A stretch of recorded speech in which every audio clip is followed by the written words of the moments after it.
Fallout New Vegas is a game that I have never played until recently, and since playing it a few months ago, I've beaten it quite a few times already.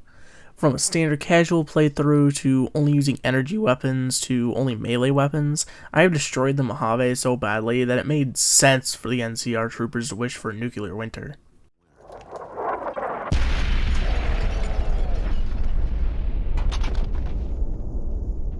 With that being said, I want to find out, can I beat Fallout New Vegas with only melee weapons and no melee skill? The answer is pretty obvious. Yes, you can. You could beat the game without damaging a single enemy if you really wanted to, but I'm going to do this a little differently. First, I'm not going to be allowed to use the speech skill to skip any part of the story. This way, I'm going to be forced to fight either the Legate or General Oliver in the end. Next, I'm also going to be banning a Yes Man ending. Yes Man lets you skip pretty much all of the quests in the game, so by banning a Yes Man ending, I'll be forced to complete at least some quests in the game. Last, I will also be banning companions while in combat. You'll understand why I am saying the rule this way later on. Other than that, I can't really think of anything else I need to go over, so let's just do this. I really wasn't sure of my goal when creating my character though. I was thinking about making a real person before realizing that I'm just awful with a character creator, so I ended up making this abomination. And in all honesty, I wish I could have made him more blue. Next is assigning my special stats. I maxed out strength so I could pass the stat check for all the melee weapons and intelligence for more skill points. I also put luck at 9 for more frequent crits, and so that way I can rob casinos like the Lucky 38 later on.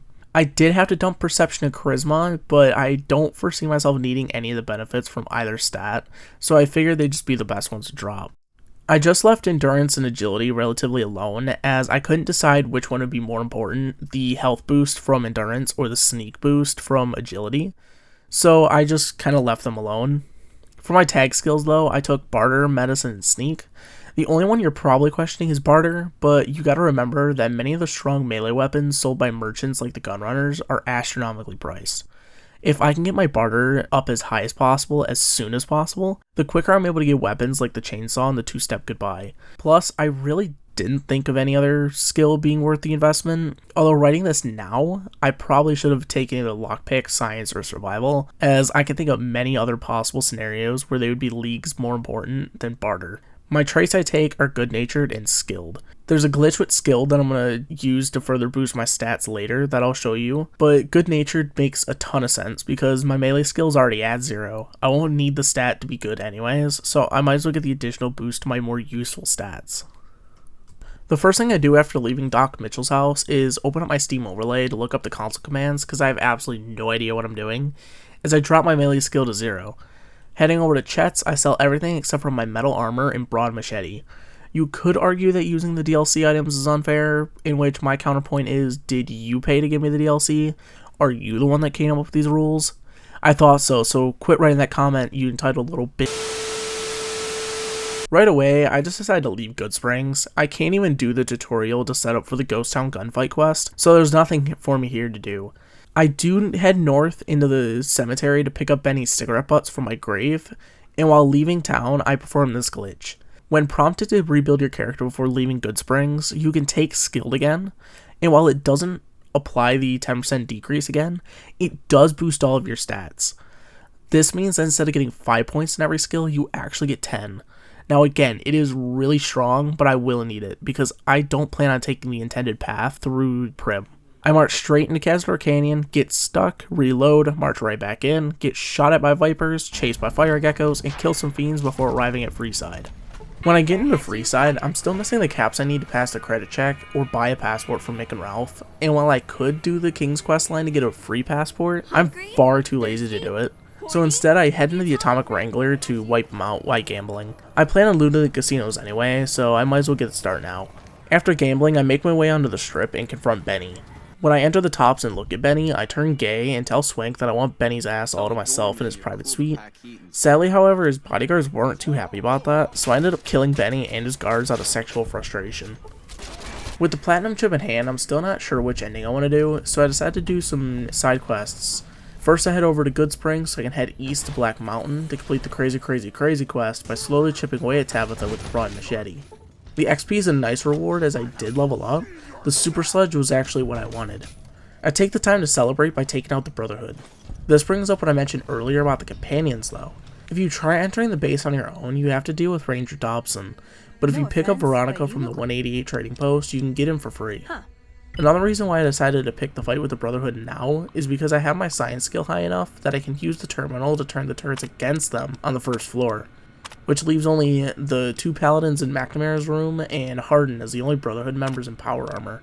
In all honesty though, the 2 paladins were still really tough, and I didn't think I could beat them as I got killed quite a few times by them, but I was able to bring them into a 1v1, which made them a lot easier to fight.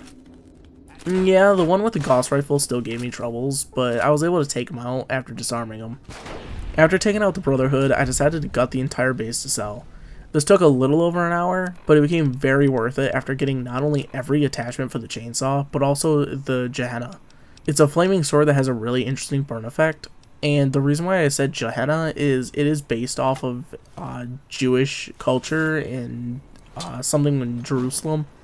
Honestly, I don't know. I went off of something people were saying in the Fallout Discord. So if you have a problem with it, go talk to them. After my shopping spree, I finally decided that I'd go with an ending I actually haven't done personally. So I head over to Lucky 38 to meet with Mr. House.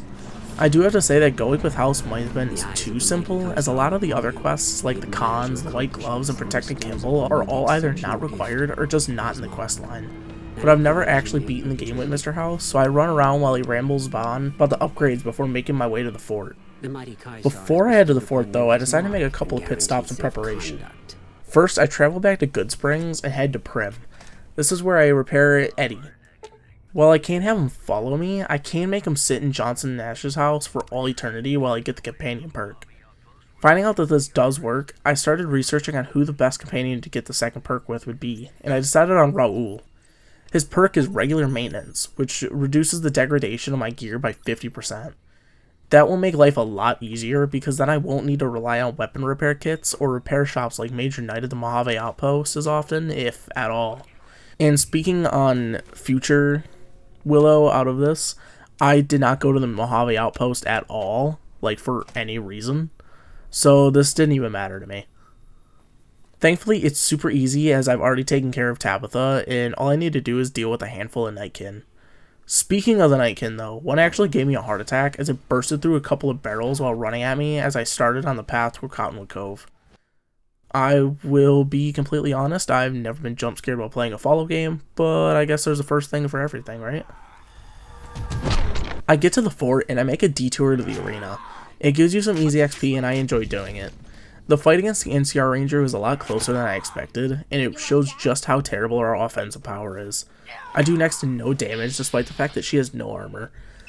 She even managed to cripple my right arm with a punch, and I had to resort to VATS for some reliable damage. Onto the bunker now, and it's much easier. It's kind of sad that Protectrons take less abuse than a human in slave rags, but I guess just these Protectrons aren't very strong, unlike a certain sheriff we all know and love. After I upgrade the Securitrons, I actually head back to Caesar. You get rewarded by him regardless of whether you help House or him, because he's a complete moron and can't tell the difference between me throwing a Rager in the bunker and me blowing it up. Maybe the courier just knows how to throw a party, I guess. I get back to House and I actually forgot about the boomers. And unlike the Brotherhood, I actually decided to help them out. I'm at a high enough level that is pretty easy. I can get the sonic emitter from Loyal to deal with the ants. Hot damn, you're right. I can pass a check with Pete while he's asking questions, and I made sure I had a 60 in medicine before coming here so I can heal all the injured boomers in Argyle's 10. Doing this allows me to make my way to Lake Mead and raise the bomber. I also had a high enough science skill that I got the rebreather from Jack without getting a pressure cooker, so I just hid in the water once I got to the lake, and nothing messed with me there. With that, all I need to do is take care of the Omerta's quest line.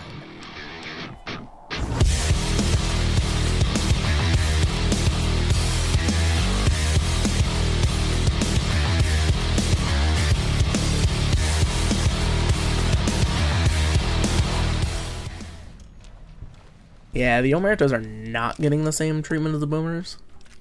It actually took me a while because the cashier was really difficult to reach. I actually had some throwing spears in my inventory, or else I never would have been able to get to him without soft locking myself, which I totally didn't do before figuring this out. With that, House says that the Battle of Hoover Dam is fast approaching, but I know that I won't be able to beat the Legate with my current setup, so I want to make one last stop before we head to the dam. I make my way up to Jacobstown, and while there's a pretty fun quest here, we aren't here to do it. What we are here for is Charleston Cave. Hidden in the southwest corner is Oh Baby, a special variation of the Super Sledge which does a considerable amount of damage more than the standard model. It isn't hard to get either, especially if you're well equipped, as there's just some Night Stalkers in the cave which go down to a handful of swings, even from the standard Super Sledge. This was when I realized I was really close to level 14, meaning I can get one more perk before the dam, and I knew exactly how I was going to get that XP.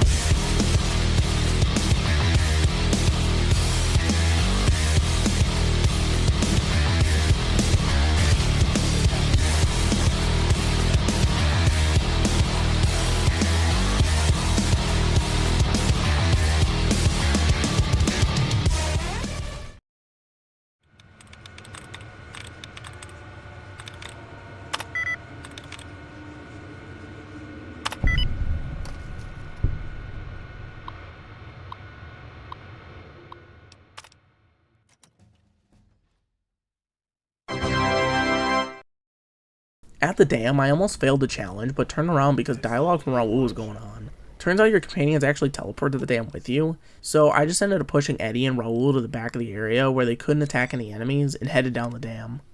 Unlike with the NCR where you're fighting your way out of the dam to the Legate's camp, for Mr. House you actually fight your way into the dam, as he wants you to activate a generator inside, which causes the NCR to turn hostile towards you. I did not know this going into the fight, but thankfully I had to fight two heavy troopers, which have special power armor I don't need training to use, that also acts as an NCR disguise. It even provides more damage resistance than my recon armor, so I switch into it and continue on my way. Fighting the Centurions isn't hard, but slowly throughout the path I get more and more crippled. I'm out of doctor's bags too, so I'm going to be having to fight the Legate almost entirely crippled, or I'm going to have to go and load back before the dam to stock up on healing supplies and restart the final battle. The Legate's camp is surprisingly where this got really difficult. The Praetorians do a shockingly large chunk of damage with their power fists, crippling me even more. On top of that, I'm getting shot by other guards that I can't reach. Finally, I make it up to Legate Lanius, and I kinda wish I put some investment in my speed skill so I could at least get a duel with Lanius, rather than him getting backup while I have absolutely nothing. The first attempt goes terribly. Even with the Psycho and Medics I picked up while in the dam, I do next to no damage, and the Legate does insane damage in return. I'm able to take down one of his guards right before he takes me out, and I'm not too sure if I can do this without more chems. I take way too much damage, and I'm not able to do as much damage in return. I can't even take any perks that would make sense either. If I could boost my unarmed skill, this would be a cakewalk because of the piercing strike perk, but it's a melee skill, so I'm not allowed to have it go above 0. I'm going to try it one more time, and if the run goes just as bad, I'm just going to go pick up some doctor's bags and some chems from the cons over in Red Rock Canyon and give it another go, I guess. I took a more defensive approach this time. I still took the Medics and Psycho before the fight, but I would just walk backwards while swinging. The Legate doesn't really block much, so I get a lot of weak swings in on him. So much so that I was actually able to get him to enter phase 2 of the fight, and I immediately run to the spawn point of the backup and just start swinging before they fully activate. This dwindles his numbers considerably as he reapproaches, and I continue my previous strategy, heading towards the gate of the camp. Thankfully I did this too, because I almost died after I ran out of all my healing supplies when I finally killed Legate Lanius, which immediately began the cutscene with General Oliver, despawning the Praetorians shooting at me from a distance. I tried talking Oliver down out of fear of being at 1 HP, but to my surprise when we began the fight, I had full health, making an easy sweep alongside the Securitrons, killing General Oliver, and ending the run, proving yes, I can beat Fallout New Vegas with only melee weapons but no melee skill. This was actually a lot of fun while also being pretty difficult at points. It definitely would have been harder had I went with the NCR though, since I'd have to deal with Legion assassins, but I was expecting that to become enemies of the Legions of the House too, and I was actually quite surprised that you just don't. That's all that I have scripted to say about this video. Honestly, my raw thoughts on it, the challenge was a ton of fun to do. Really glad with how the run went. The only thing that really kind of surprised me was the Tabitha fight. I knew she was going to be a little difficult, but honestly I wasn't surprising her to be that hard. Other than that, I mean, the hardest part probably next to that was doing the voiceover, because as you can tell, I probably don't sound the best, but that is because of my winter allergies. My nose is incredibly stuffed. It will be until about probably by March, but when the spring hits, once the weather turns, I'll be sounding a lot better. So I've had to spend like the entire video kind of making artificial breaks in between sentences that sound natural, and I'm terrible at that. So if it sounds awful, that's why. But other than that, I mean, I hope everyone has a wonderful Christmas. I do plan on doing more of these challenges, not necessarily exclusively in Fallout. I look forward to be doing some Pokemon challenges and anything else people throw my way. More specifically, I plan on doing a Hitman Blood Money challenge. I look forward to doing that, honestly. I done it once and I lost all the footage, so I just gotta do it again. And we can get that up and running. Honestly, I'm really excited for that one. Might do that one next. I don't know. The plan is to do one a month, so hopefully January sees a good one coming out. So that's it from me. Thank you guys so much for watching. I hope you have a wonderful Christmas, wonderful Hanukkah, Kwanzaa, New Year, everything. Happy everything. And I'll see you guys soon.